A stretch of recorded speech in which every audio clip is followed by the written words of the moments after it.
तो नमस्कार दोस्तों, मैं दीपक नागर, दीपक इकोनॉमिक्स के इस चैनल पर आप सभी दोस्तों का स्वागत है। दोस्तों, इस चैनल पर हम डेली मॉर्निंग में डिस्कस करते हैं डेली इकोनॉमी न्यूज। आज है डेट 16 सितंबर। आई होप आप सब दोस्तों ने अब तक न्यूज़पेपर पढ़ लिया होगा। मैं तो पढ़ता हूँ इकोनॉमिक टाइम्स, उसी को यहाँ पर डिस्कस करता हूँ। तो दोस्तों, सबसे पहले तो हम अपना न्यूज़ की तरफ बढ़े उससे पहले आज 16 सितंबर को क्या है बताओ। आज है वर्ल्ड ओजोन डे। आप सबको पता होगा, नहीं पता हो तो आपको पता होना चाहिए। देखो दोस्तों, मैंने पहले भी बताया था, ये जो दिन में दिवस होते हैं ना, ऐसे याद नहीं होते कि आप एक साथ बुक खोल के साल भर में कितने डे आते हैं याद कर लो। ऐसा इसको तो ऐसा पढ़ते रहो डेली न्यूज के अकॉर्डिंग और याद करते रहो।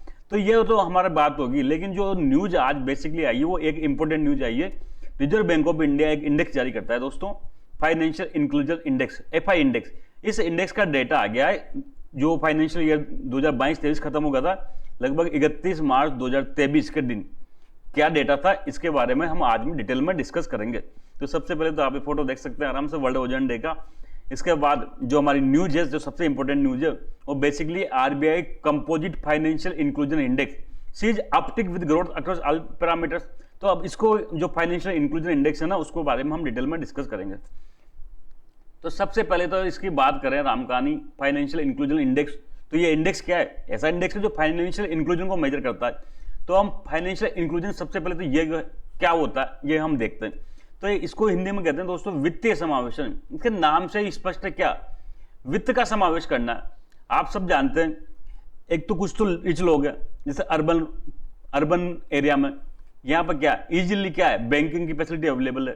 फाइनेंस में क्या आता है, बैंकिंग, इंश्योरेंस की यहाँ पे लोगों को सुविधाएं अवेलेबल होती है।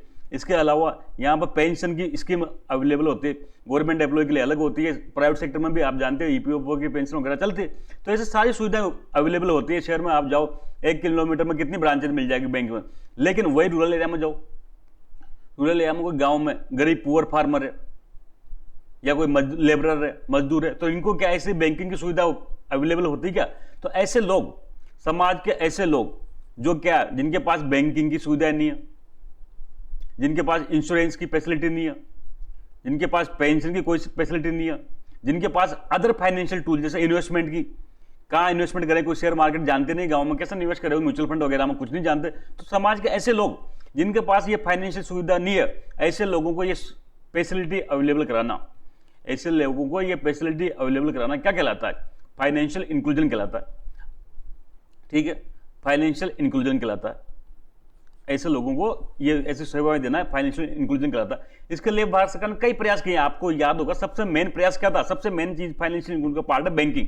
बैंक की ब्रांचेज नहीं है, कहीं पे ब्रांच है तो गरीब आदमी खाता नहीं खोलता।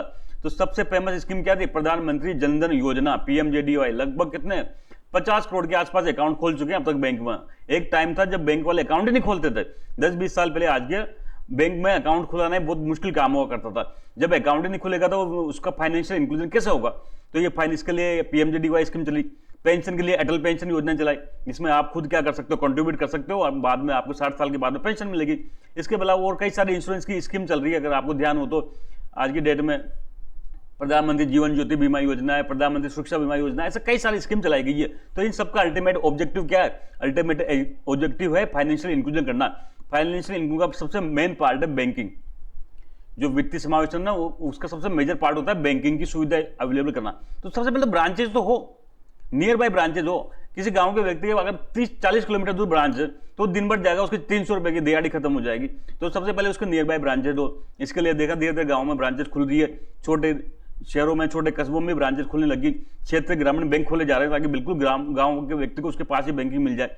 फिर ब्रांच तो हो तो, लेकिन ब्रांच होने से क्या होता है, उसको मैं अकाउंट ओपन करने दे, अकाउंट ओपन के साथ में उसको लोन वगैरह क्रेडिट की फैसिलिटी अवेलेबल हो।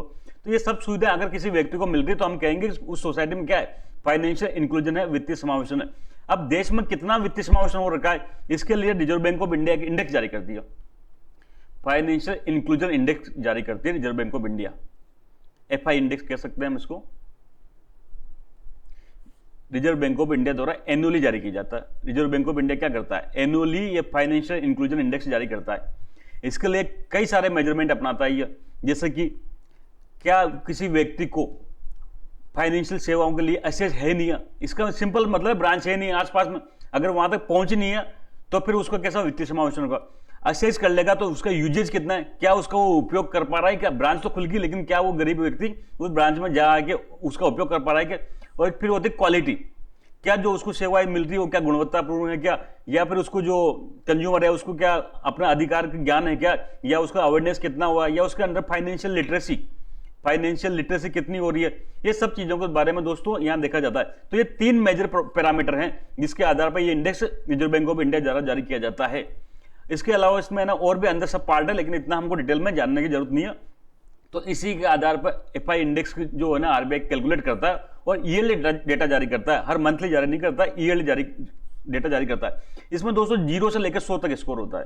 कितना होता है? 0 से लेकर 100 तक स्कोर होता है। 0 मतलब 0%, एक तरह से 0% फाइनेंशियल इंक्लूजन है, मतलब टोटल कुछ भी नहीं है, एक भी आदमी के पास ब्रांच खाता ही नहीं है, मतलब एक भी आदमी के पास फाइनेंशियल सेवा नहीं है। ये तो आइडियल कंडीशन, आइडियल क्या मतलब बुरी कंडीशन है। तो ऐसा तो कोई भी देश में नहीं मिलेगा कि आपको 0 फाइनेंशियल इंक्लूजन हो, सब जगह कुछ ना कुछ जुड़े हुए हैं। 100 होता है बेस्ट, 100 होता है क्या बेस्ट। हर आदमी, ईच एंड एवरी पर्सन को क्या मिल रही है, ईच एंड एवरी जो पर्सन है उसको फाइनेंशियल सर्विसेज अवेलेबल हो रही है। तो ऐसा भी कहीं नहीं है दुनिया में, कोई देश मिलेगा कि इंडिया में जैसा देश है 100% तो कभी संभव ही नहीं है। कुछ लोग तो छूटते हैं, ऐसे 0% भी संभव नहीं कि बिल्कुल ही फाइनेंशियल एक्सक्लूजन हो रहा है उनको कोई वित्तीय सेवाएं नहीं उपलब्ध होती, ऐसा भी नहीं है। तो इसके बीच का आंकड़ा होता है 0 से जैसे अपना आगे बढ़ते जाते हैं ऐसा वित्तीय समावेशन बढ़ता जाता है। तो लगभग 2022 में मार्च में ये एफआई इंडेक्स लगभग कितना था? 56 के आसपास था दोस्तों, जो अब बढ़ के 60 के आसपास हो चुका है। इसका मतलब क्या समझ रहे हो आप? मार्च 2023 में अब कितना हो चुका है? ये 60 के आसपास हो चुका है। इसका मतलब है देश में वित्तीय समावेशन बढ़ा है। एफआई जो इंडेक्स बढ़ने का मतलब क्या हो रहा है? देश में वित्तीय समावेशन बढ़ रहा है, धीरे धीरे 70 होना चाहिए, 80 होना चाहिए, जितना ज्यादा बढ़े उतना ज्यादा अच्छा होता है। तो ये था पूरा मैटर। सबसे पहले अब आप दोबारा न्यूज देखिए, जो आरबीआई का कंपोजिट फाइनेंशियल इंक्लूजन इंडेक्स है उसमें क्या हुआ, uptick with growth across all parameter. तो इसके बारे में हम और देख लेते हैं। फाइनेंशियल जो इंक्लूजन इंडेक्स है, एफआई इंडेक्स, ये बेसिकली किसके द्वारा रिलीज किया जाता है? तो आरबीआई के द्वारा रिलीज किया जाता है। कैसे करते हैं? मंथली नहीं, एनुअली रिलीज किया जाता है।